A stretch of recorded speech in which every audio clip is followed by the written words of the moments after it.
it's a big show. Welcome to the Fade Route It's a big bad show tonight. with DNZ. Yeah, it's a big show. Here are your hosts,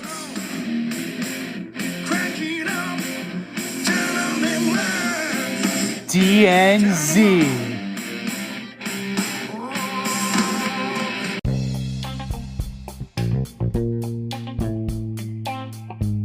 Welcome to this week's episode of the Fade Route with D and Z. I am D.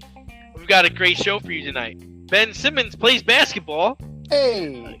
The Ravens go for it on fourth down. Oh! And the Braves are the National League East champions. Oy! Well, we begin today's show with the new home run king. Well, American League home run king. Aaron Judge led off last night's game against the Rangers with history. Bang! He's the first American League player to hit 62 home runs since Roger Maris did it in 61. Jeff Passan, friend of the program, said it was a remarkable achievement, but Barry Bonds' 73 home runs is the home run record. Z, what are your thoughts here? Congratulations to Aaron Judge. It is the American League home run record. It is the Major League home run record. Hank Aaron is still the king at 755 home runs. I don't understand. I do not understand the disconnect here. Now, yes, show me the proof of the failed drug test. I believe there's a book called Game of Shadows that detailed the steroid regimen. And I believe it was also documented for Congress regarding the cream and the clear. So that's enough for me. That is enough for me. It would surprise me. It would legitimately surprise me if 10 years down the road, Aaron Judge is found out to have cheated the game. Because that does not seem to be his MO. That does not seem to be his way of doing things. He seems to be a team-first guy.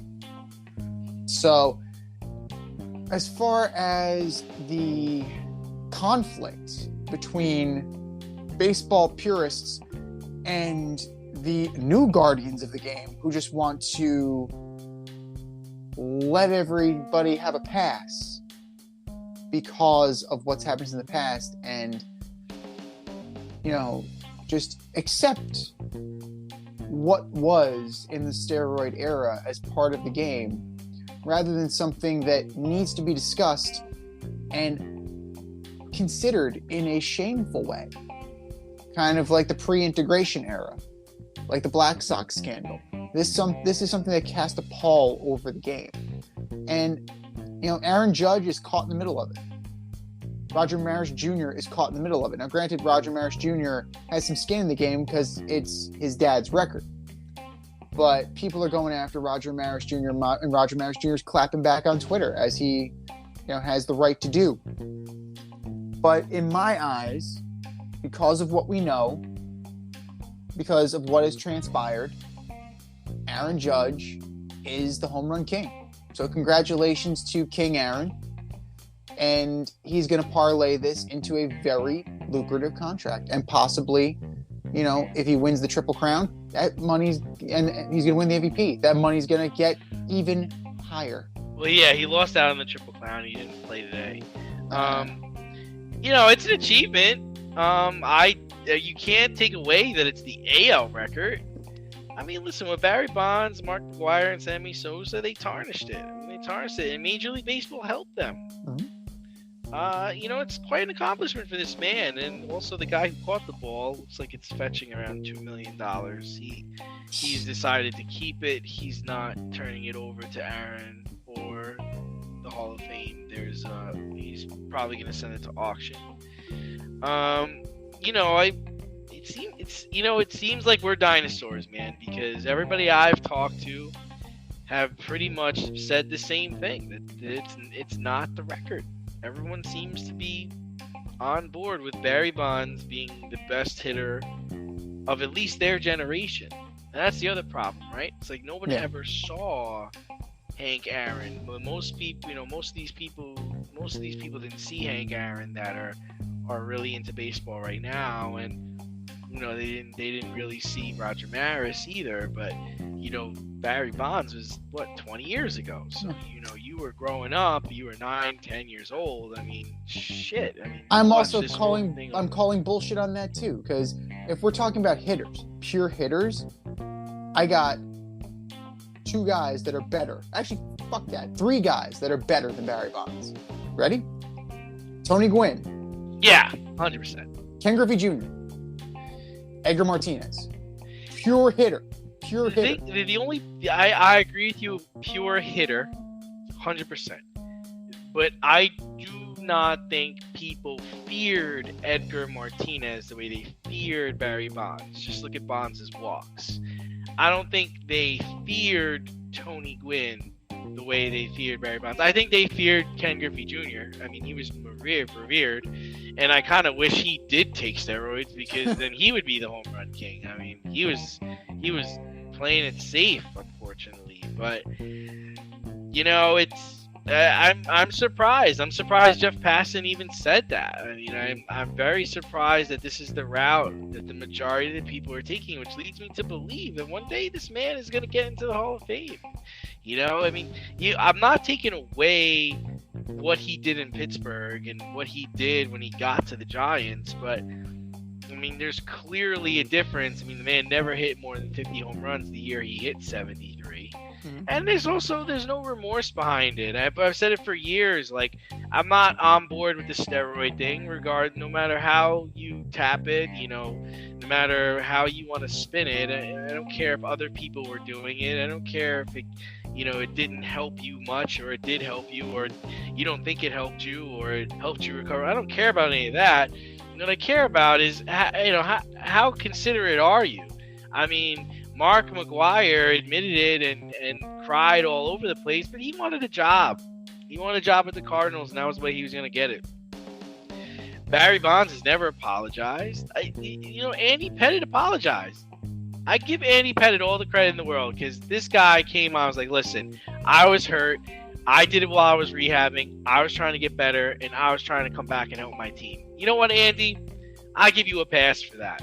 You're being honest with me. You didn't stick to this regimen when you got back. You did it just so you could get back to playing baseball. And I believe him. I do. I believe him. But the people that lied to Congress, lied to reporters, and then you're gonna reward them with getting in and getting all these records, that doesn't really sit well with me. You just showed everybody that it's okay to cheat. It's not okay to cheat. So that's where I stand. I think it's a great achievement for Judge. The other thing I'm going to say is that I don't want to hear people saying it was harder for Judge to do this. That's nonsense. It's got to get out of town. All right. I don't think anybody had it harder than Roger Maris. Dude was losing his hair over this whole thing, and really just didn't even want to be a part of it anymore. If you read any of the stories, and if you watch the movie 61, the guy was so happy the damn thing was over. And then at the end, they asked him, "You think you could do it again?" And his facial expression was like, "You got to be kidding me! Like, you got to be kidding me! I thought this was over. You guys are really gonna try to get me to do this again?" Like, and so I don't think Aaron Judge had it like that. I mean, props for him doing it in a contract year. You mentioned earlier he's gonna probably get paid, but then again, I think that goes against him, because he's not gonna replicate what he just did. I mean, what do you think? I don't think that he's ever going to have the complete year that he had, right? Arias, I just saw Arias from the Twins is your batting champion. But in terms of complete play, Aaron Judge was head and shoulders above everybody in the league not named Shohei Ohtani. Yeah, and even then, I would say he's ahead of Shohei Ohtani. I don't give a shit that Shohei Ohtani pitches. Come on, man. You got to give him some credit for that. You hear the pitchers say on how hard it is for them to even do one at bat. and then come back in the dugout, change, and then come hit. This guy was the best hitter and the best pitcher on his team. Right. And guess what? They can finish in last place with him, and they can finish in last place without him. Just ask Mike Trout.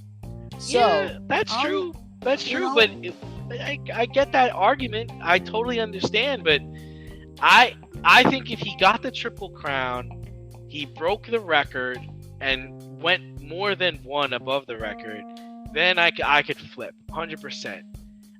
I think it's great that he got the record.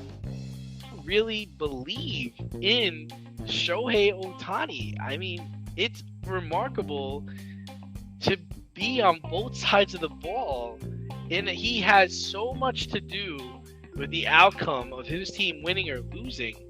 I mean, you just don't get that, man. And well, we'll see next year because he got that 1 year, $30 million Yeah, 1 year. extension. Oh, he's gone. He's gone. And who is the one team that's not on his no trade list? I don't The know. New York Metropolitans. That's good. It good. depends. Vientos, Beatty, See, Alvarez. in my opinion, I think,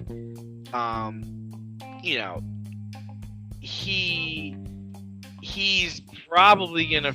I mean, I think the Mets should really make a play for Judge. I mean, that's just me. I really believe that that's the route they should go. Especially, you could throw more money at him than anybody else can. So. The only thing that would give me pause is that the Mets lineup is ridiculously right-handed. Depending on what they do at the catcher position, because James McCann's probably gone. Nobody have cares about righty lefty anymore, though. I do. Right? I do. I give a shit about having a balanced lineup. So, especially in Citi Field. And Shohei Ohtani can absolutely mash in Citi You Field. sound like Art Howe in the Moneyball movie. Well, guess what? What did the A's win? Squadoosh. Exactly. As much as the Mets have won recently. Can you take the championship from DNZ? This year, you can play our football pick'em on CBS Sports and compete against us in the option every week. Check the link in our Instagram bio, Fade Route Podcast, for all the details and to sign up. Then tune into the Fade Route every week until the Super Bowl for updates and standings. Bring it on. Well, we had to start the show with the AL home run champ. But we really wanted to start the show with my Baltimore Ravens. They played the Bills this past weekend, and the Ravens had a 20-3 lead late in the second quarter and did not score for the rest of the game, but continue to give up points. With the game tied at 20 and 4 minutes left in the game, Coach Harbaugh opted to go for it on 4th and goal instead of kicking the field goal. Well, they did not convert. The Bills got the ball, drove it downfield, kicked the field goal, and that's the game. So, do you agree with Harbaugh's decision to go for it on 4th down? I'm sorry. Who is the Ravens kicker again? Last time I checked, it's Justin Tucker. And is Justin Tucker not the best kicker in the NFL? He is elite and a damn fine opera singer, if I might add. From what I understand, I believe he's also a scratch golfer. I'm not 100% sure about that, but I can double check that. But what that says to me, as an outsider looking in, is that John Harbaugh does not trust this defense. How could he? How could he? So it's understandable that he's going for the win because he knows that they're going to give up points. Well, I mean, Scott's just not to walking, Ray Lewis, Yeah. these guys are not walking through that door. No. Haloti Nada's not. Terrell Suggs isn't. Siragusa. Rod These guys Woodson. are gone. Ed Reed, they're gone. Chris McAllister. They're gone. They're Cordell gone. Brown. Gone. So they need to be able to do something on defense, right? You have guys like Patrick Queen, you have Marcus Peters who got into it with Harbaugh on the side, you have Calais Campbell, you brought in Jason Pierre-Paul, Matabike is there. You have talent. Is losing Wink Martindale that big of a deal? Apparently. Apparently it is, because a lot of these guys are holdovers. Actually, most of them are holdovers. And now Coach Harbaugh doesn't trust this team to to hold a 3-point lead. I find that very interesting. And, Lamar Jackson, only 144 yards, right? Touchdown, 2 picks, 11 rushes for 73 yards. It was the Lamar Jackson show again. So if it's just going to be the Lamar Jackson show, it's going to be it's a mirage. Well, what the Ravens have done so far is a mirage, because I saw a very interesting stat. They're 2-2, but they only trailed for 14 seconds this season. 14 seconds! But those 14 seconds was enough to cost them 2 games. Yeah, I mean, so, we're not in the practices with them. We're not in the meeting rooms with them. I mean, I think any other coach kicks the field goal, gets the 3 points, and I got to keep the Bills out of the end zone for them to beat me, and I can hold them to a field goal, and I'll play for overtime. Yeah. So, for me, my only argument is this, is like, do you have a play you love? Is there a play you love? Is there a look they're giving you that you're like, man, I know they're going to come out in this, and this is how we're going to beat this? Because in that situation, then I'm on board with the decision. It's like, okay, we practice this all week. They've been showing this. We're ready to hit them with this. It's going to be wide open, walk in the park. This is a touchdown, right? Right. I could be on board with that. The fact that Harbaugh won a Super Bowl, he's got an MVP quarterback. I find it hard to disagree with what he wanted to do here. This is not a division game. You're playing arguably top 10 quarterback in the league. Like, you've seen enough of him in this game to know I don't know if we can stop him, right? We couldn't stop Tua a couple weeks ago. We're having a tough time stopping this. We can't close games right now, right? So it's like I'm trying to give – and the flip side of this is, okay, if we do turn over the ball, they're still deep in our territory. Mm-hmm. They still got to go 60 yards to kick a field goal, and it's raining, and they'd have to go 100 yards to score a touchdown, right? And there's 4 minutes left in the game. So, I mean, you almost have to trust your defense a lot more, right? Because you're saying, hey, guys, we don't get this, stop them, right? Mm-hmm. Stop them. So it's almost like you believe in your defense more than maybe you should, because if you believed your defense couldn't stop them, you're like, okay, maybe we can't stop them, but we can hold them, right? So it's like we can kick the field goal, get the 3 points. We might not be able to stop them from scoring, but we can hold them to 3, as opposed to saying, hey, you know what? We turned the ball over on downs. We're on the 10. Get us the ball back. You got 4 minutes. Get a stop. I don't know. I mean, that's just the way I look at it. It's also an indictment of the skill position players. It really is. Because if you look at the stats, right? If you look at how the game went, a combined 86 yards for Hill and Dobbins, right? So these guys are not doing what they need to do in order to free up Lamar to do the things that he wants to do, right? Because Lamar can throw the ball. He can. But if you're not going to run, if you're not going to establish that run, then it's going to be a problem. And you know who else disappeared in this game? Mark Andrews. 5 targets, 2 catches, 15 yards. That is the safety blanket because you don't have a top flight receiver. Duvernay is good. He's not a 1. Bateman is decent. He's not a 1. Demarcus Robinson is your number 3. Demarcus Robinson could barely get on the field in Kansas City. So it makes you wonder, like, why the cupboard was left so bare. And, it's very telling that if they're going to get in these low-scoring games, if coach is going to be aggressive, that defense cannot be a sieve. Right. And so, yeah. Yeah, like they were ahead. They were ahead by 10, and they gave it right back. No, thank you. No, thank you. We don't want it. This week they were beat by the Buffalo Bills and Josh Allen and last week or a few weeks ago, they were beat by Tua. And we kind of glossed over the Tua storyline last week, but he had to be carted off the field against the Bengals on Thursday night after a sack left him in a concussed state. His arms and hands were locked in an awkward position, which was painful for most people to watch. He was taken to a local hospital where he gained control of his extremities and consciousness, and actually flew home with the team. Unreal. Only a few days earlier, he appeared to suffer a concussion in the Bills-Dolphins game, but passed concussion protocol, got back into the game, and actually won the game. So, what are your thoughts on Tua going back into the Dolphins-Bills game and playing on Thursday night? Well, the alleged independent neurologist is already out of a job. So, they found their fall person for this. Mike McDaniel was out ahead of this, trying to lay the groundwork that Tua had complained of a back injury, and that is what caused his legs to go out. As somebody who understands anatomy and physiology, that was his brain stopped sending signals to his legs. And that's why he went down. He dropped straight down like a rock.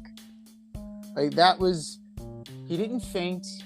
He just did the stanky leg. From what I saw on Twitter, they call it the stanky leg on Sunday. Now, if you're complaining about a back injury, it's possible that he had a legitimate back injury, or his brain was so addled he thought he hurt his back. Cameron Brate from the Bucks was out this weekend, this Sunday, in the concussion protocol, but complaining of a back injury. He was ruled out with a concussion. So they found no back injury. So I don't know what's going on there. But for Tua to act in that manner, right? His body to behave in that manner, and then go back out on Thursday and get cracked again to the point where he suffered temporary paralysis, because that's what that is, right? Your brain goes into almost like a shock, right? You're protecting yourself, which is where that pose comes from. It's unconscionable that he was allowed to go back into that game in the state he was in, because that most likely exacerbated the injury he received on Thursday. And to couple it with what happened after the game, right? You listen to Mike McDaniel. He was released from the hospital to a board of the team plane and watched a movie.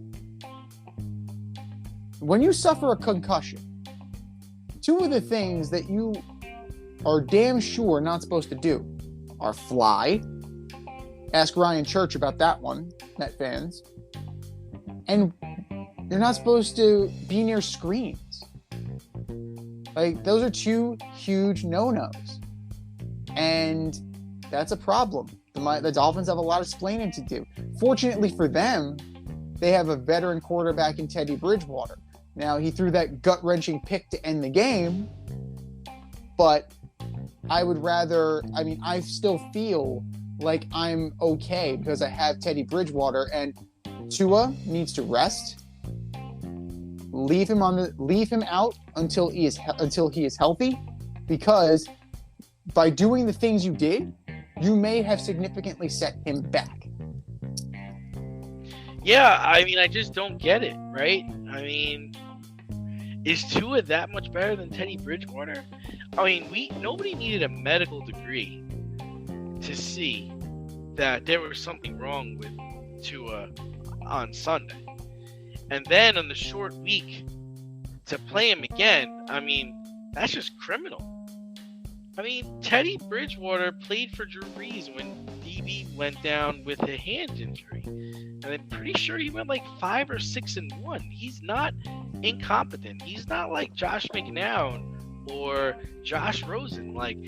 You could play him and win games. So I don't understand why they felt it so necessary to force Tua back in the game. He's not Joe Montana. He's not, Michael Vick. He's not something that, no one's ever seen before. So I don't know what the rush was him to play. I don't understand. And especially on the short week, like you're coming back, you're playing on Thursday. You're telling me he didn't have any symptoms on Monday or Tuesday? Come on, that's just absurd. To me, it stinks of McDaniel panicking. It stinks of a panic move. When you're just trying to rush guys back for the sake of rushing them back because you're 3-1 and you're 3-0 at the time and you're just trying to keep the momentum going. That is a job killer.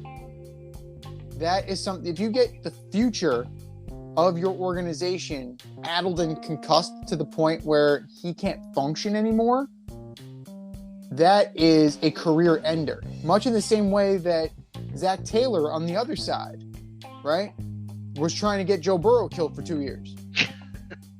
And the Bengals were trying to get Joe Burrow killed for 2 years. They're finally investing in the offensive line, and they seem to be gelling.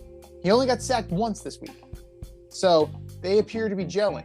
So Tua, and I understand, like I went down the Twitter rabbit hole when I was on Fade Route DNZ on Twitter, and I was looking around, and guys are saying he's got to get rid of the ball faster. He's got to, learn how to get rid of the ball so he doesn't have to take these monster hits. Yes, he's got to throw the ball away. I understand that. But he still can't take those monster hits regardless. So they need to protect him. They need to protect him from the other team.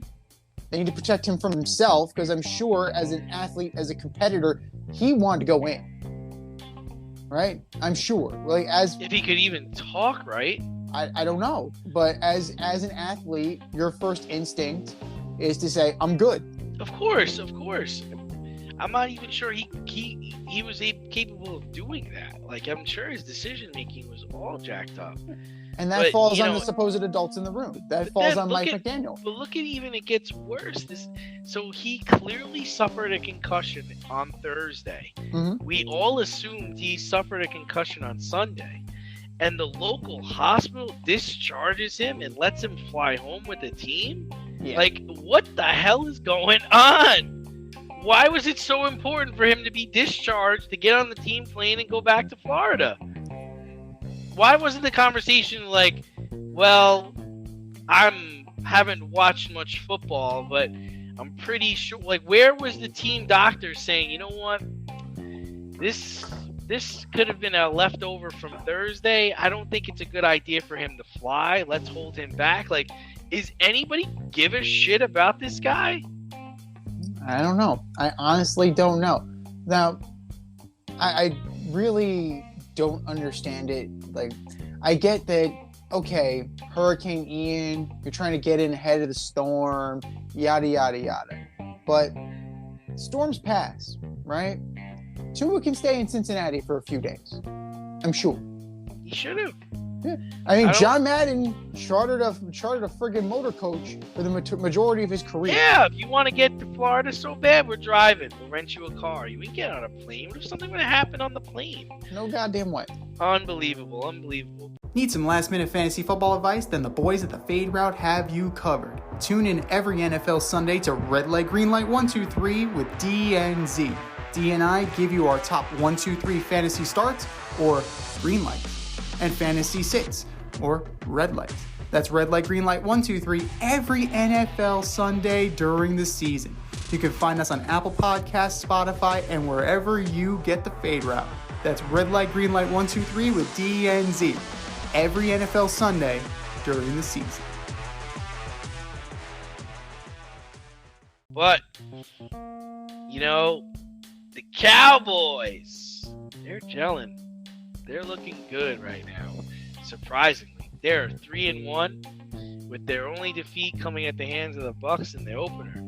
Cooper Rush has looked sharp in the Cowboys' 3 wins as Dak recovers from his hand surgery.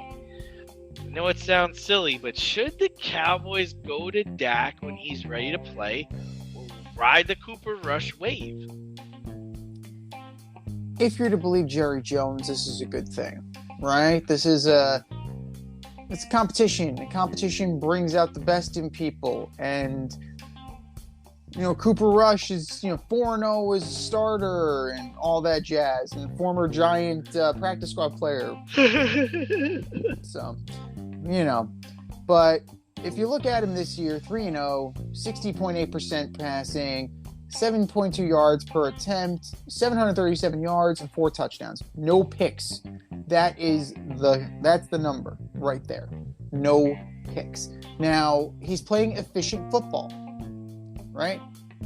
If you look at the stats, they're only averaging about 209 yards a game. Not great. Okay. Good enough. Good enough. Defensively, they're third in the league in points against. The defense is doing what it's supposed to do. The rushing game, Pollard and Zeke, they're okay. They're solid. They're not doing anything great. They're hanging in these games. They're doing what they need to do. CeeDee Lamb has a couple touchdowns. But long term, the reason why you pay Dak Prescott that money is because you think that he's going to be the guy. Now, it's not going to be this week. Probably not going to be next week. Whenever Dak says or he's cleared to play, you give him another week, and then you turn the team over to him. That's the guy who's going to get you to the playoffs. It's not a Tom Brady, Drew Bledsoe situation. No. Let's not get crazy. No. It is not a Tom Brady, Drew Bledsoe situation. Cooper Rush is riding a wave. To me, it's more comparable to Linsanity. So, well, my only thing is what I would say is why mess up a good thing? Like, obviously, like you said, like Dak's the closer, right? Dak's gonna win playoff games and get us to the Super Bowl. But the offense has never looked so good. Ride the Rush wave for as long as possible. Let him play until he loses. Let him play until he has a 3-pick game. Let him play until he gets hurt. Like, there's no rush. The more Dak rests, the better. Right? He says he still can't even grip a football. So, okay, you're at least 2 to 3 weeks away in my head, right? Now, I'm just thinking back to the Drew Brees injury where Drew came back. He couldn't, probably because of his shoulder, but he couldn't throw the ball more than 30 yards. It's all because of the grip. The thumb is one of the most important parts for you to grip the ball. The fingers help you follow through. But to actually hold the ball, to be able to take pressure, like, why put him at risk if you didn't have to? Let's say you wait until Thanksgiving. Why not? Let him rest. The division's trash. Well, actually, it's not true. The Eagles are good, but you gear up for that game, or put something on the calendar where it's more realistic. But I don't think there's a reason to rush him back. Dak is the long-term answer, but in the short term, let Cooper Rush play. I thought it was funny. I don't know if this actually took place, but I saw this on social media where Cooper Rush comes off the field after throwing a touchdown pass, and Dak goes up to him and says, "Coach says you're coming for my job." And Cooper Rush says, "What job?" Oh. I thought that. I don't know if that's really what happened, but I think that's hilarious. I hope that's true because that's awesome. Good for him. He should. He should believe in himself. This is his moment. Right. But you look at the immediate schedule, right? At Rams on Sunday, at Eagles the week after that, versus the Lions. Okay, that's a soft spot. The Lions have the number one scoring offense in the league, the worst defense in the league. So that's potential. Bears suck. Packers. That's a good team. Shootout. The defense is not what it's not as good as the Eagles. It's not as good as the Eagles, not as good as the Rams. Vikings. Trash. That could be interesting. Okay. That could be interesting because of Jefferson and the offense that the Vikings put together. Allegedly, and then you have a 4-day turnaround against a division rival on Thanksgiving. You have the Giants on Thanksgiving. The Giants who are still going to be in it, who are still going to be playing for something. So that could very well be, at best, You're looking at probably 3 wins, maybe 3 wins. So it could get dicey very quickly. And is Jerry Jones going to panic? Because the Eagles are not running away with this. Yes, they're undefeated right now, but I don't think the Eagles are the 2009 Patriots. You know, They're good. not. They're good, but very they're not. good. They're not going to be 18-1. You know, they're not going to be. No, they're not 18-1 good. No, they're beatable. They're beatable. So, you know, I don't think that the Cowboys are going to take this very well because the Giants are resurgent. We'll see what they do with the quarterback situation because I know Jones is hurt and Taylor is hurting too. So they worked out Jake Fromm, and I think they might be trying to bring Davis Webb back. Yeah, exactly. So, the Giants right now. Gas into my car last week. Well, you know, he's got to do something with his time. But, you know, the schedule does look dicey. And at the end of the day, Cooper Rush is a backup for a reason. Eventually, it's going to come around. Now, he might parlay this into a lucrative deal someplace else. Highly unlikely. Highly unlikely. Well, Matt Flynn turned one game into a very big contract. Legendary Matt Flynn. Yeah, and well, his Twitter is awesome. Guys troll him about getting beat out by Russell Wilson. He said, "I'm the highest paid backup in the league." So I never had to snap. I never had to get under center, and I made so much fucking money. So good for you, Matt. If Cooper Rush can somehow parlay that into his future, go for it. But in the immediate future, it's Dak's team, and you're looking at if you are going to move him back in, I would say the Lions are probably going to be the best spot. But if you're going to extend him out further, Colts or Texans in early December, have at it. Have at it. That's a soft 3 games in a row. Colts, Texans, Jaguars. That could be a very soft part of the schedule. What a joke. Who's made? Oh, they got a great AD in Dallas. Yeah. For them. Yeah. So that could be a very soft landing spot. So we'll see how this plays out, but you know, long term, it's Dak. Short term, oh, what a rush. Avoid messy accidents. Get better stopping power with your brake pads. Callahan brake pads. You never know when you'll be driving in the road and there will be a truck tire that you need to avoid and save your family.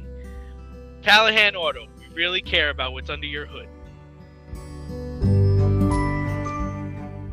Yeah, and Dallas has been looking good with Cooper Rush, and the Bucs have not been looking so good lately. They were borderline embarrassed on Sunday Night Football over the weekend, losing to the Chiefs 41-31. The score looks closer than it really was, as the Bucs picked up a lot of points in garbage time.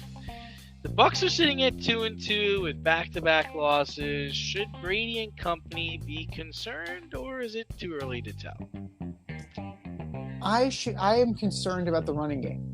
Yeah. What running game? Precisely. I'm glad you said that. 6 carries for 3 yards, and the longest was 4 fucking yards. Studs.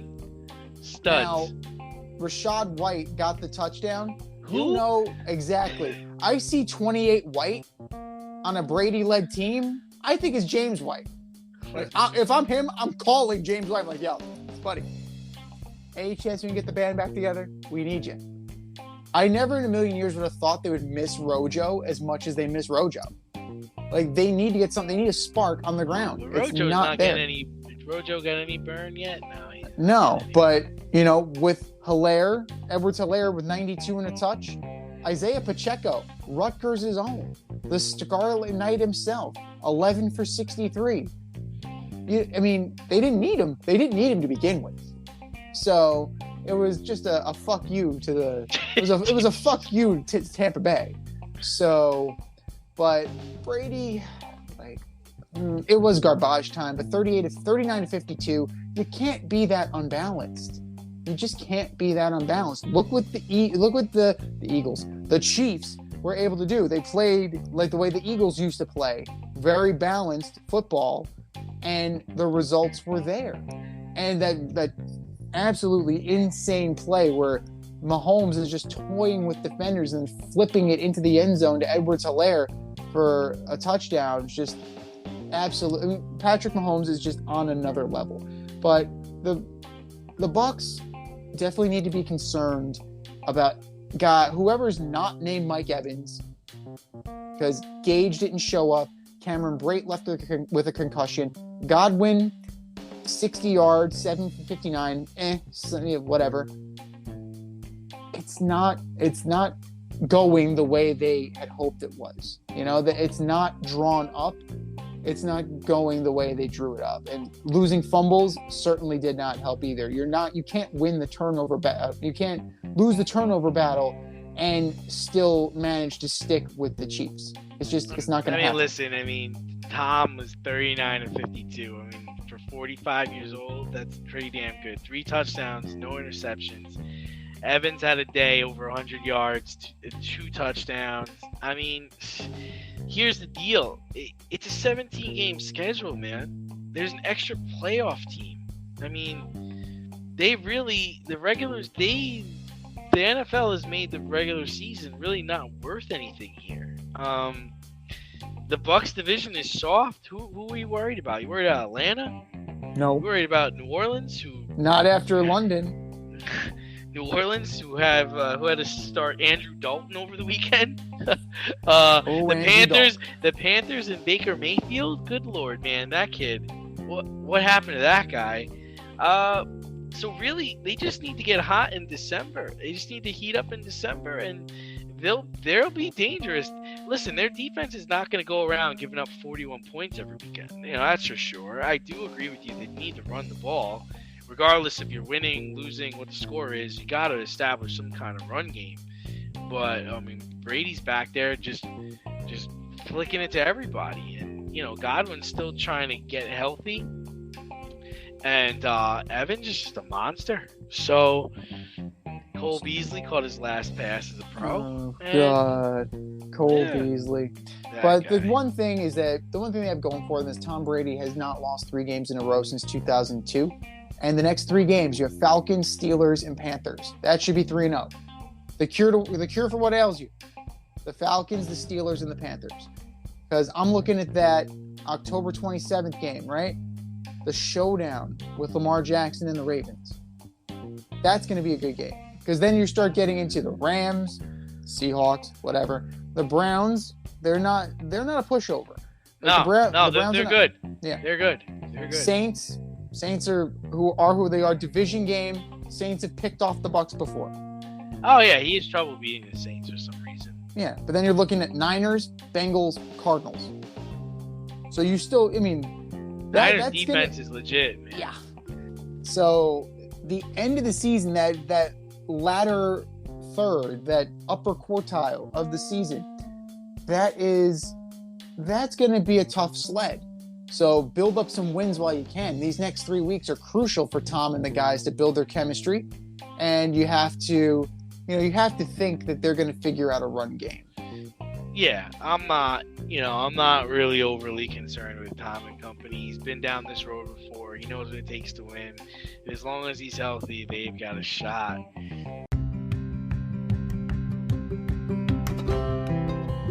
Do you love brownies? Of course you love brownies. But you know what's better than a brownie? A delicious, handcrafted, gourmet brownie delivered right to your doorstep. That's what our guys at Sweet Life Brownie Co. offer.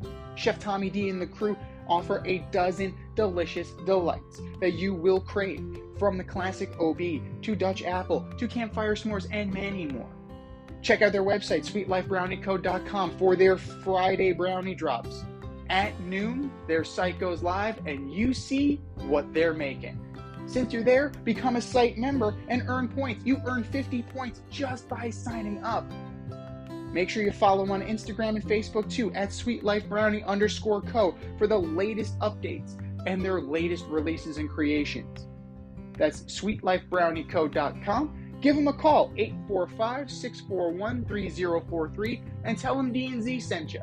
That's sweetlifebrownieco.com, 845-641-3043.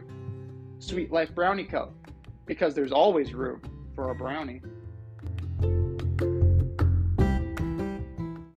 But Speaking of being down this road before, take it away. So the Braves swept the Mets over the weekend and won the National League East. Matt Olson and Dansby Swanson had a home run in each game, which helped the Braves best DeGrom, Scherzer, and your next door neighbor Chris Bassett. The Mets had first place in the National League all season, having as much as a 10.5 game lead at one point. Does being the wild card hurt their chances at a World Series title? Well, first and foremost, credit to the Atlanta Braves, Defending champions. defending champion Atlanta Braves. Thank you. But look at the National League East, right? Look at the American League East. 3 teams from each division, right? So that's pretty impressive. You have the Mets, you have the Phillies, you have the Braves. Phillies and then- don't belong there, man. They don't fucking belong there. Neither do the Rays. Come on, man. They don't belong there. Here's the thing, though. Here's the thing. They're there. So if they're there, they can get hot, and if they get hot, they can win. All you have to do is be in it. Doesn't it piss you off, though? It's got to piss you off a little bit, right? It's like your team is in the same boat as a Phillies team who didn't have Harper for fucking July and August, but they're making a play-in game. Your team was 10.5 game lead over the defending champs, and you're in that same bucket. Come on, man. That's got to piss you off. Your team won 104 games, 105 games, and you're in the same situation the Phillies are in? That's not fair. That's not baseball, man. Well, here's the thing. They're all, with the exception of the Phillies, right? All of these teams are really good. I mean, they're really fucking good. With the exception of the Phillies. Fuck the Phillies. With my 2 The wretched Rays aren't really good. They're not really good. They're okay. They're not really with good. the exception of my wretched exes Noah and Zach. Fuck them. So the Braves are really good. The Dodgers are really good. If the Mets are on, they're very good. You're playing the Nats, not the Nats, the Padres. They're loaded, and the Cardinals, right? The Cardinals. I can see the Cardinals in the World I Series. don't want to play the Cardinals, man. I don't want to play the Cardinals. The road in the National League is wretched. It goes through St. Louis, in my opinion. So let's see what's gonna happen. So the Mets have to play the Padres. They're gonna have to face Musgrove. They're gonna have to face Snell, Darvish, and Schnell. Great. Oh, that's real fucking great. And they're dealing with a team that has Machado, that has Soto, and Hader. And this is the Padres don't scam. This is your reward for 104 games. Oh, and by the way, if you do come out of this, you get to play the best team in Major League Baseball, the Dodgers. In my opinion, these playoffs actually screw over the top seeds. You give them a week off. In baseball, you need to play. You know, it depends. It goes team by team, right? Like a team that's hurt or has people, you know, that need rest. Like, for instance, perfect, the Mets. The Mets would be a team that would benefit from being off, right? Actually, I disagree. No, I disagree. But I'll let you talk. Scherzer looked like dead arm Scherzer in the Braves series. He did. Come on, you're not going to tell me that he looked tired. Right. He should have been gone, and he should have been out an inning or two earlier than when they took him out. Give him a week off, and that slider is flat. Oh, nonsense! Not at this point in the season. Absolutely.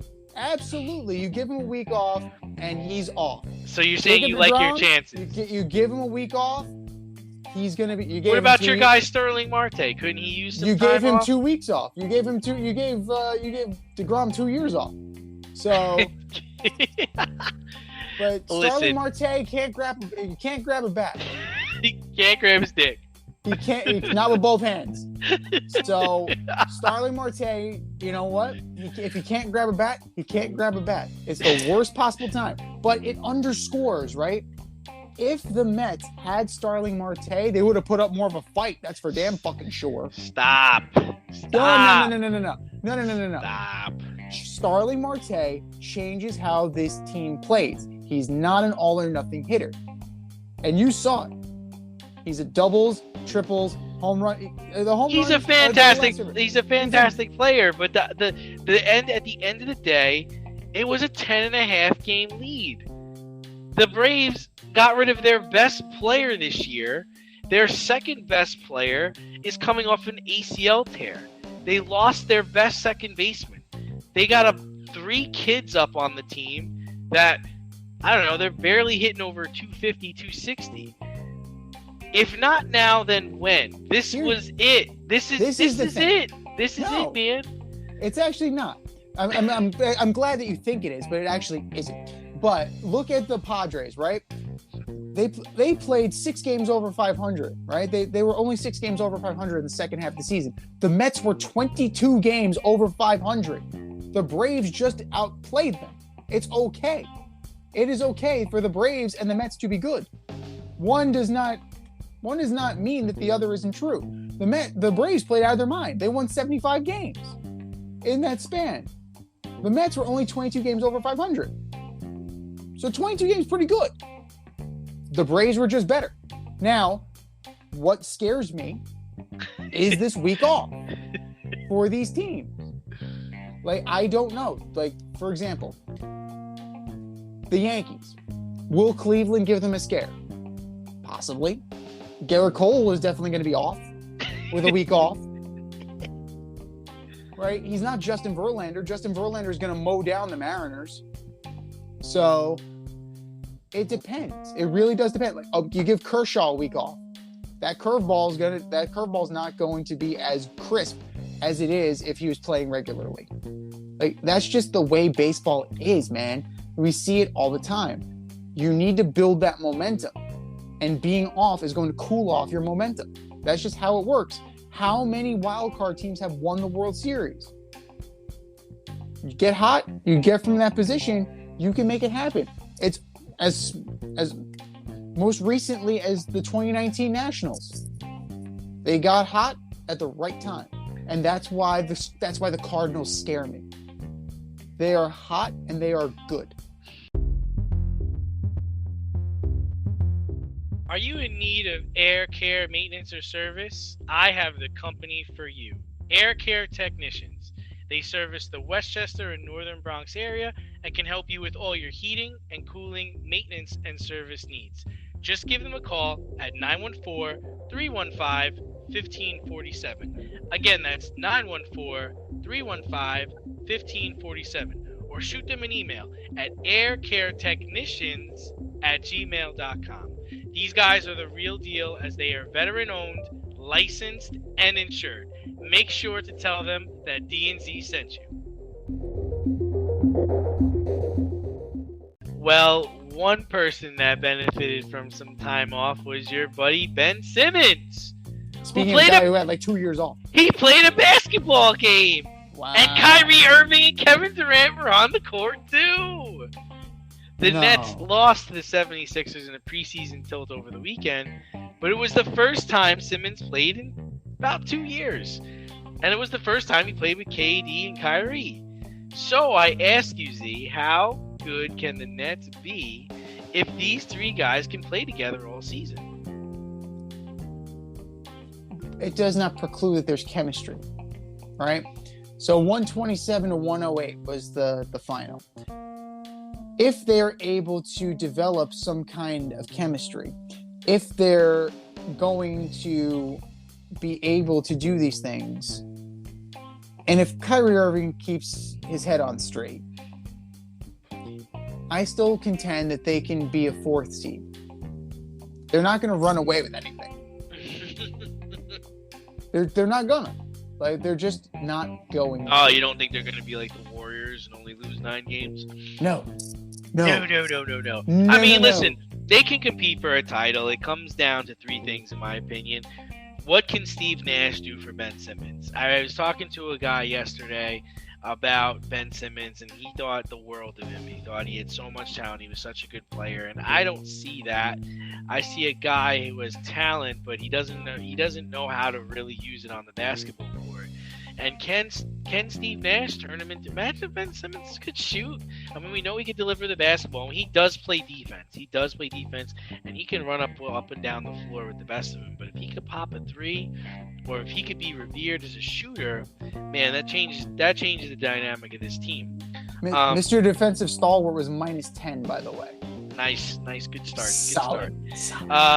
Will Kyrie play more than 60 games? I mean, I think for them, they're going to benefit from being a higher seed. You don't want to be in a position where you're a lower seed and you're playing a team that's clicking.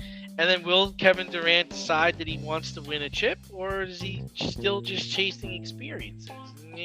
I question what he's trying to get out of this whole experience in Brooklyn. I don't know, because it certainly won't be a title with this team. Kyrie Irving, the one thing that's working in his favor is that the mask mandate does not exist anymore. So that's not a hill for him to die on. The vaccination status, I'm sure, will be taken care of. These things are hills that he does not have to die on anymore. Like, he can go about his business and he can do that, and maybe he can be effective. But Ben Simmons is Andre Iguodala without a shot. So Andre Iguodala do it like that, huh? Yeah. Andre Iguodala is a better player than Ben Simmons. I'm going to throw that out there right now. Defensively, say it loud and proud. Don't hide. Don't hold it in. No, absolutely not.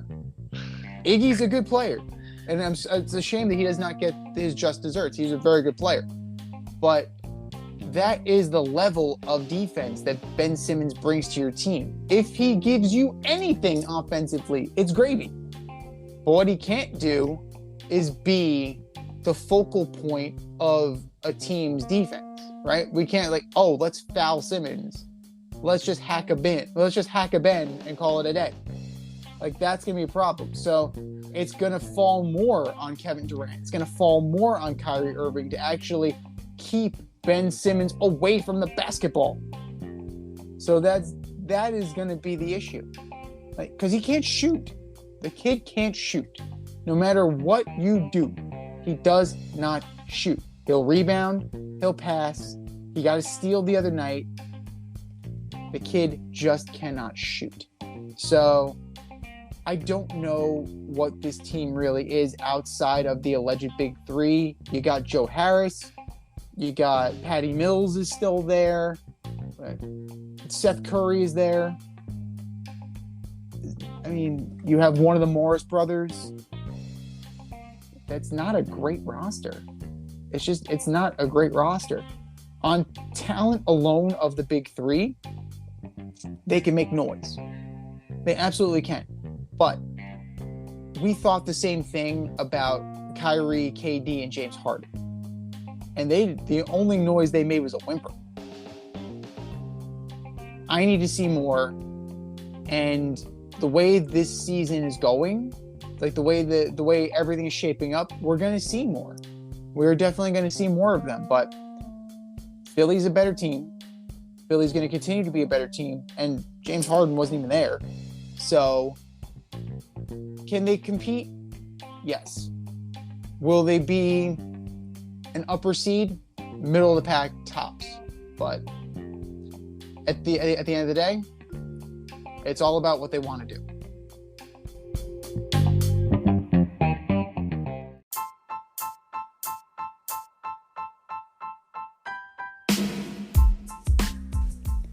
It's time for the mail route on the Fade Route. If you want to get featured, hit us up, faderoutemail@gmail.com, or slide in those DMs at Fade Route Podcast on IG, or drop us a line on our Twitter page at Fade Route DNZ.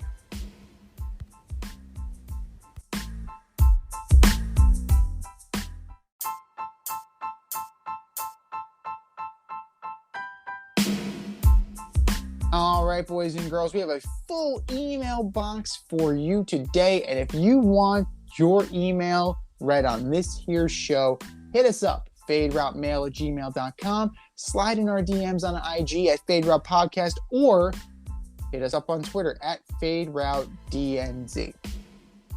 First email comes from George in Sydney. Nice. We're going international. Hey guys, the Phoenix Suns lost to the Adelaide 36ers on Sunday. Should I be concerned?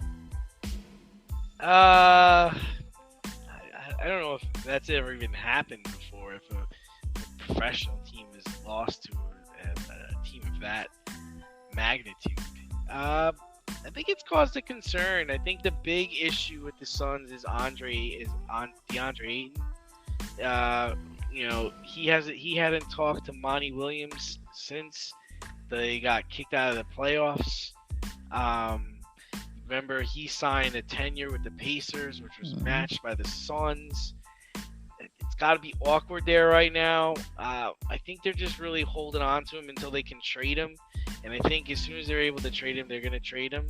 So, the West is going to be a little weird this year. You got Utah tanking for the 7-footer. And then you've got the Clippers now are back with Kawhi, George, and they've added Wall. You got to imagine the Lakers are going to play better somehow. LeBron's going to elevate his game in some way. So I think there's cause for concern there. I'm not surprised based on the Sarver thing. So there's got to be a level of distraction there. There's got to be a cloud that's cast over this team. We've said it before. But how good are the Indiana Pacers going to look in December when they can trade for DeAndre Ayton and they're going to trade Buddy Hield and Miles Turner for Russell Westbrook? Just imagine, that's going to the Pacers are going to look pretty goddamn formidable very quickly. But overall, it's not like they didn't play well. I mean, the only one of the big three who didn't have a great game offensively is Chris Paul. Ayton still went out there, got 22, right? You got 22 and 6. That guy sucks. Tell us what you really think. Sucks. Dirty ass player. Dickhead. He sucks. Booker was down, right? He had only had 13 points, but then you had contributions from Mikal Bridges, from Cameron Payne.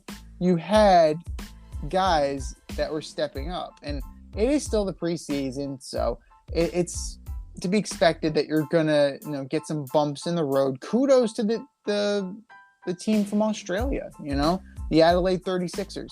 They came to play.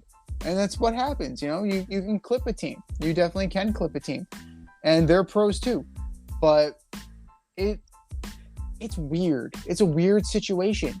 It's definitely murky in Phoenix between the ownership issues, the conflict between one of the best players and the coaches. It's ugly. It's getting ugly very quickly. And the rest of the West,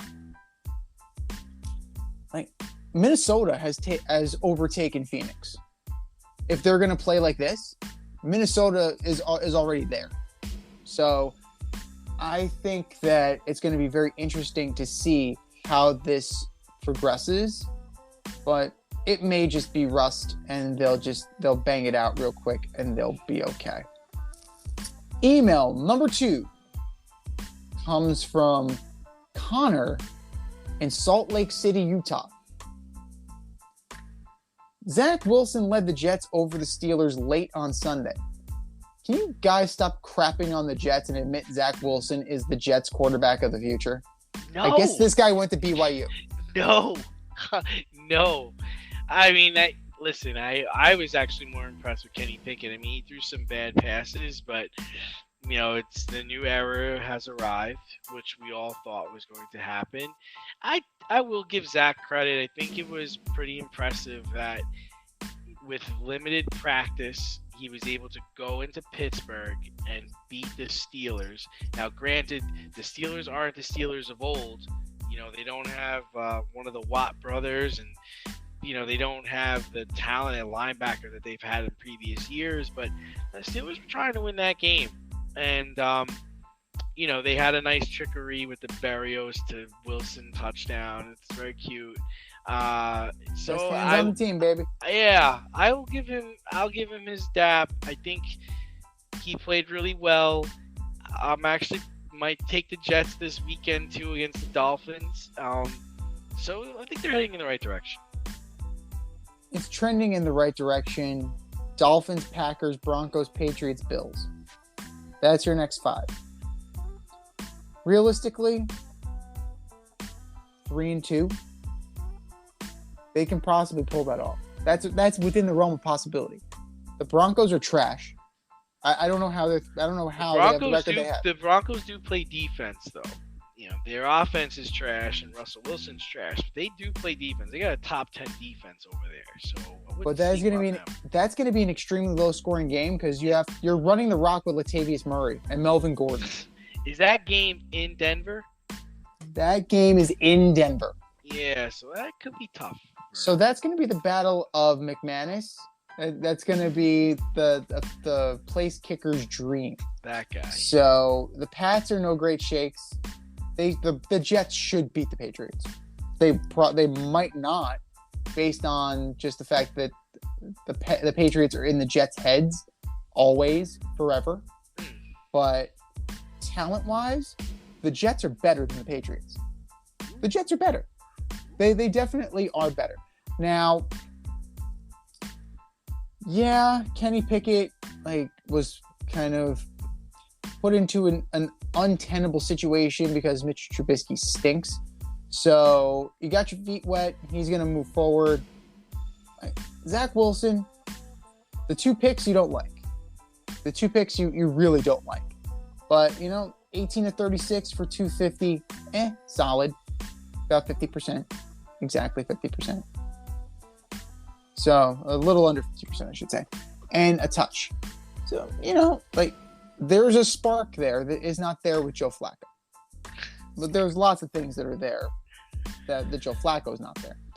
But what are we realistically talking about here? We're talking about 3rd place, right? Let's be real here. We're talking about 3rd place, right? Can they beat out the Patriots for last? Can the Patriots bottom out and finish in last? Yeah, sure, absolutely. Are the Jets good enough to finish in 3rd place? Sure, absolutely. But they're not contending long term with the Dolphins right now. They're not contending long term with the Bills. Not long term, right? No, long term. They're not there yet. And I'm not sold on this quarterback. I like what they're doing with Breece Hall. I like what they're doing with their wideouts. They get Denzel Mims on the field or get him out of town. Seriously. Yeah. Fuck. Trade him to the Giants for Galladay. I don't care. Just do something with him. Because wasting him on the bench isn't helping. Waste time. So, yeah. But I still don't know. The answer is I don't know. So, until I know for sure, Zach Wilson's a fair target. And, that's always fun. That's always fun, especially with the whole, with the running gags about, the MILF Hunter and all that stuff. It just makes things, it's just added layers of comedy. So, why would we stop with the low hanging fruit? Get laughs, and laughs are good.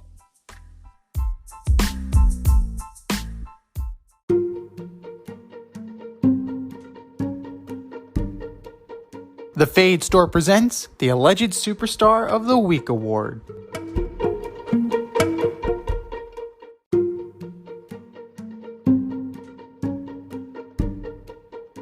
All right, boys and girls, you know what time it is. It's time for the Alleged Superstar of the Week. You know how it goes. We put up a poll on our Twitter page at FadeRouteDNZ, and you vote.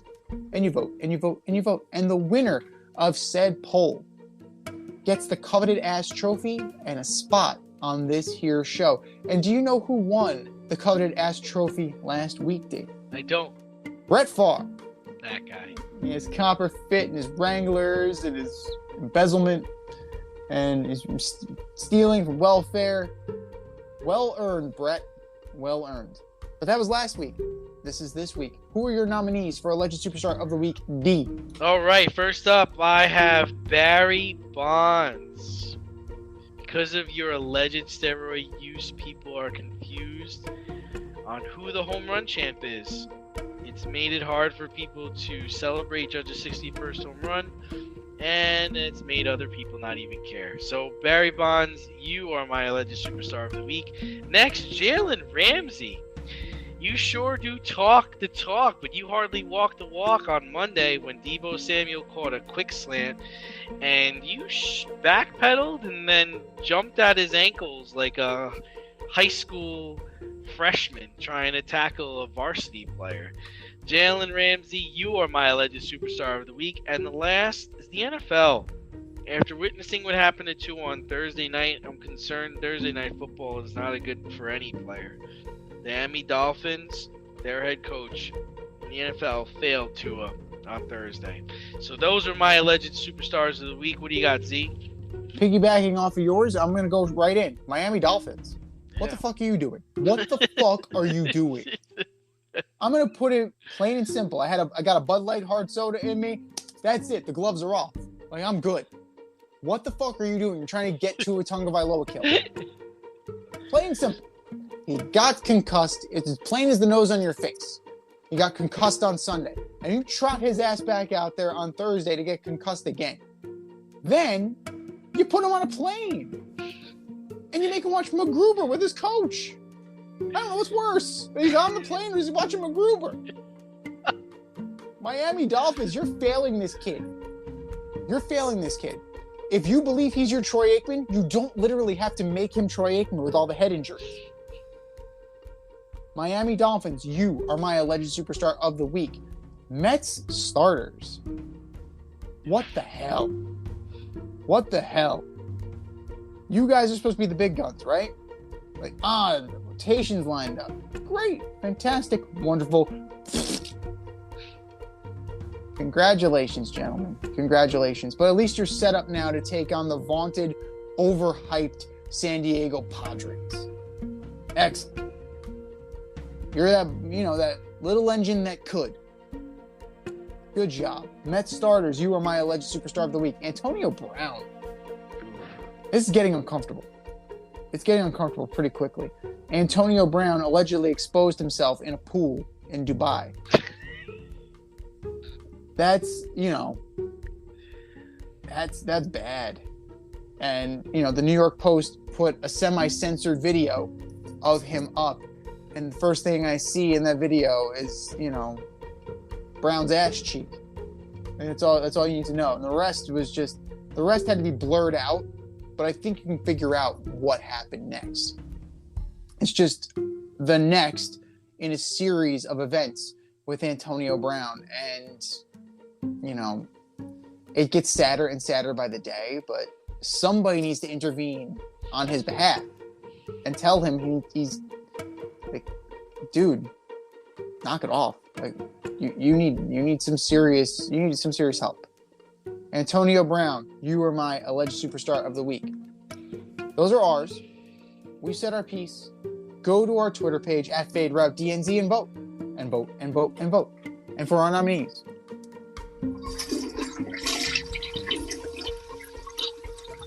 Just do better, boys. Just do better.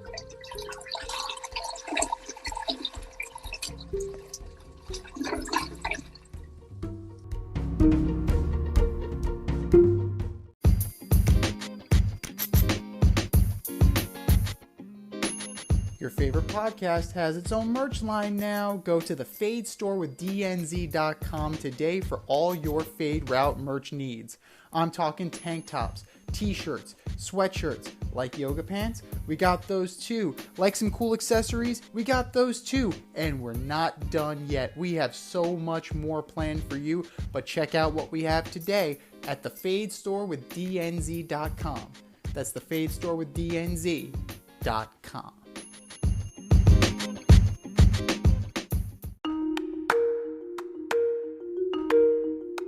Let's run the option and give you our picks for the week.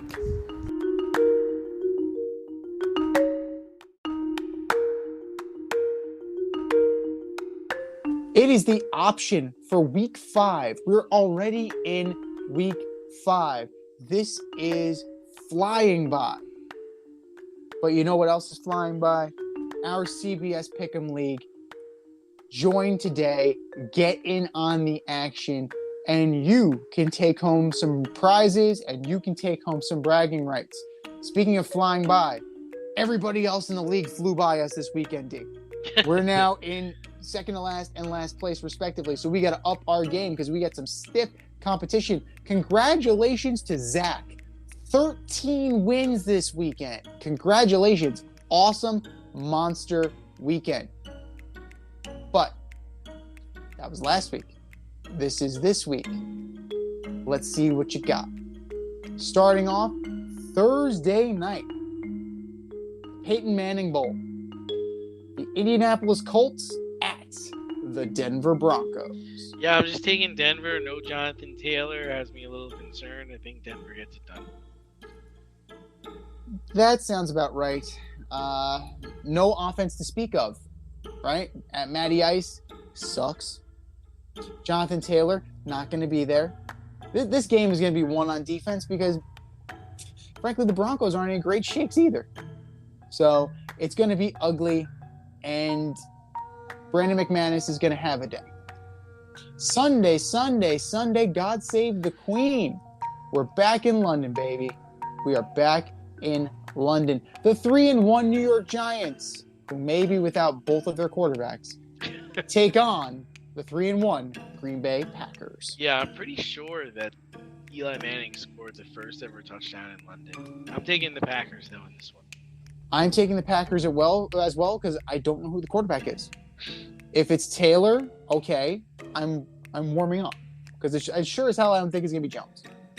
So Taylor, I'm warm.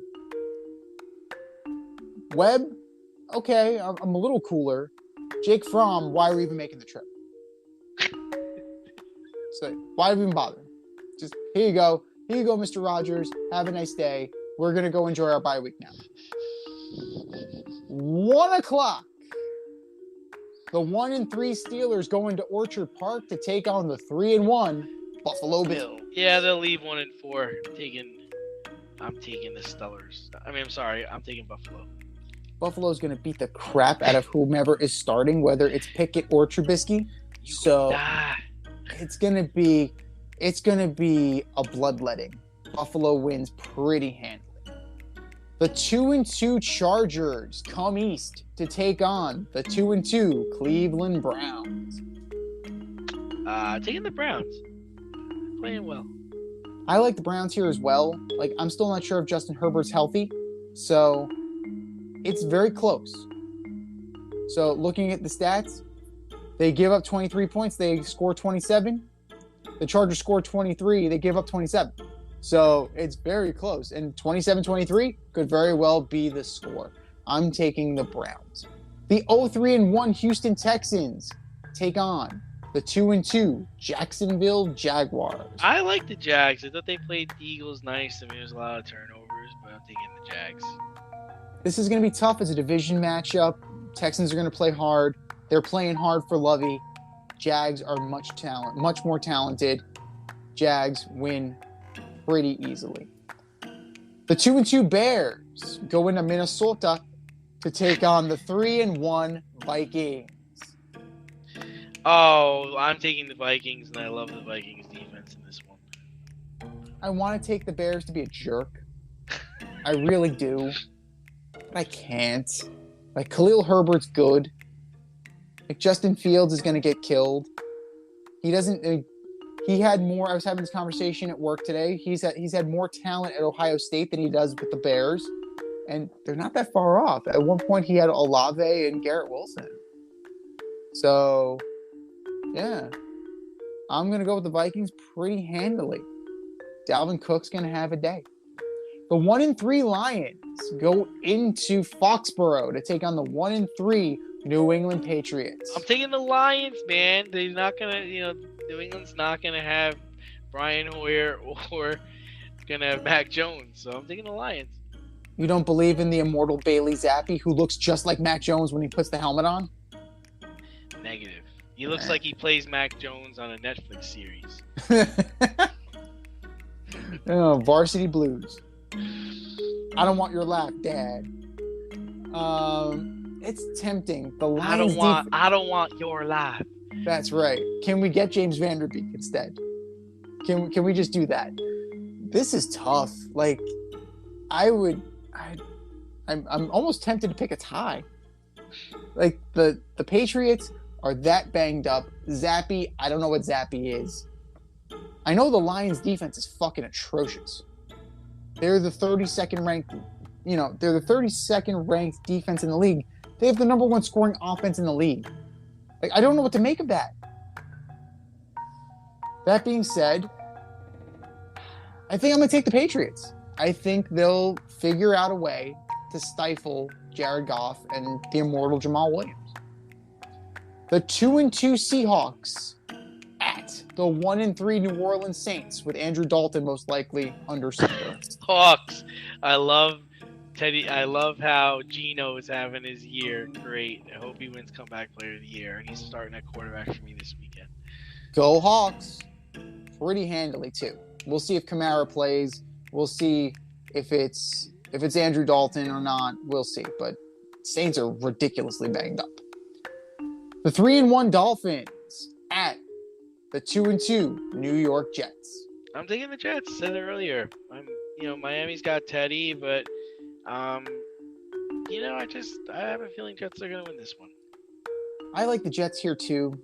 I like them as well. They've shown some flashes, and I think there's enough drama circling the Dolphins that they take a step back this week. The 2-2 Falcons go into Tampa Bay to take on the 2-2 Bucks. Oh, it's gonna be a feast. The Bucks will destroy them. You don't believe in this newly found run game from Arthur Smith? With who? Corell Patterson's out for the next 4 games. Whoever the other guy is. So Algier. I believe that's his name. But I think the Bucks are gonna get right, and the Falcons always seem to be a get right game for the Bucks, pretty handily. The 2-2 Titans at the 1-3 Washington Commanders. I went back and forth on this. I think the Commanders got a shot. So I'm taking the Commanders. I don't like the quarterback matchup. Tannehill versus Wentz. It's like, no. We're going to run the wing T. Run. Just run. And comparing Antonio Gibson to Derrick Henry, there is no comparison. Derrick Henry is better. So I'm going to go with the Titans. We're into the 4 o'clock hour now. The 2-2 Niners at the 1-3 Carolina Panthers. Oh, Panthers are trash. They got the 49ers defense. The 49ers defense is going to go to work. I learned my lesson from last week. Panthers are toast. Matt Rule probably is going to get fired very soon. He might be the first guy Cam this year. The Niners don't even have to put anything up offensively. They can just let Baker give them the game. Niners handily. 425, the 4-0 Eagles at the 2-2 Cardinals. Yeah, I'm going with the Eagles. I don't believe in the Cards until they get Hopkins back. Eagles go 5-0. And we'll see if J.J. Watt is playing after he had an AFib situation, had to be defibrillated. So we will see what's going on with that. This guy 5-0, fly Eagles fly. The 3-1 Cowboys go into SoFi Stadium to take on the 2-2 Rams. I gotta think the Rams are gonna play better than they played on Monday, so I'm taking the Rams. Rams haven't beat the 49ers in 7 years. The last seven games they haven't beat the 49ers. So, that loss of the 49ers is kind of expected, but they gotta beat Dallas. I'm gonna take the Cowboys. I think that the Rams can be had, and more to the point, Matthew Stafford can be had by Trayvon Diggs. A lot. Like a lot. So I'm going to go with the Cowboys. Cooper Rush, just going to do steady Eddie, just doing just enough. Your Sunday night special, the 2-2 Bengals at the Baltimore Ravens, who are also 2-2. Yeah, I'm gonna take Baltimore, even though I believe the Bengals beat them twice last year. I'm gonna take Baltimore. That defense, like, it scares me. Stinks. It's Smelly. yeah, that's pretty bad. It's pretty bad. Smelly. I'll go with the Bengals. You know what? I'm gonna go with the Bengals. I don't know if the Baltimore defense can hang with the Bengals offense. It'll be a shootout because Lamar Jackson can sure as shit throw on the Bengals defense. Who blinks last? That's going to be the question. And I think the Bengals are going to take it home. Your Monday night delight. The 1-3 Raiders, one-game winning streak, going to Arrowhead to take on the 3-1 Kansas City Chiefs. Yeah, they're going down. I got the Chiefs. How about them Chiefs? The only thing that I'm watching to see if McDaniels gets fired before Rule or if they wait until Tuesday to can them both. He barely won the Denver game. I know this is bad for a supposed offensive genius. That's a bad look. And Carr, Adams, Waller, Jacobs, what's left of Hunter Renfrow, you have talent on this team. It's a horribly underachieving team, but you know who's smiling right now? Rich Bisaccia. He's up in Green Bay. He's got himself a job, smiling from ear to ear. You wouldn't let me coach this team. You wouldn't let me be the head coach. I got you to the playoffs, and you're 1-3. Karma's a bitch. Karma is a bitch. Karma is a bitch. This has been the Fade Route with D&Z. Thanks for tuning in tonight. Catch our podcast on Wednesday nights on Anchor, Spotify, Amazon Music, wherever you listen to your podcasts. Until next time, stay faded, everyone. Time for us to run the go route, but we'll talk to you next week.